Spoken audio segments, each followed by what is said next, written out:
Good day, everybody, and welcome back to another beautiful episode of Relationship Nugget. On Relationship Nugget, I share tips that help us to have a wholesome, healthy relationship with our partners. All right, so let's get to it. Okay, so in today's episode, we're going to be talking about conflict in relationship. Now, when you're having conflict in relationship, it is important to note that I win, you lose mentality is not going to help your relationship.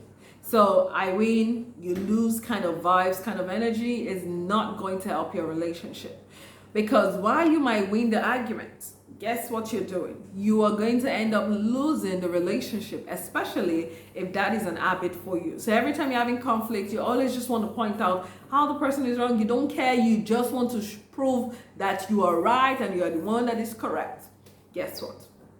If you're not careful, you're going to lose the relationship.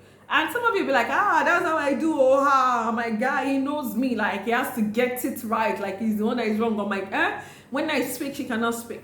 Now, when I say lose the relationship, I'm not even talking about divorce.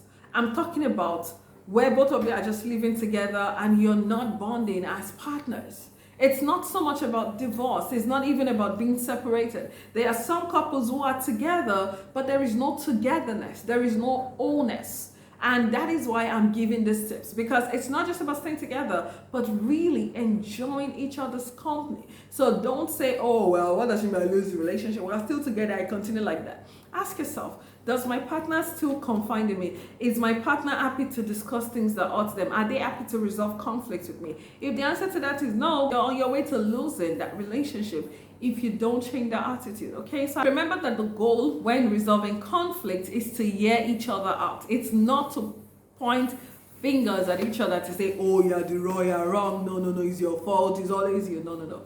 The goal of conflict is really to resolve the relationship and see how you guys can, work together and move together as one. Okay, this is helpful, and do have a wonderful time.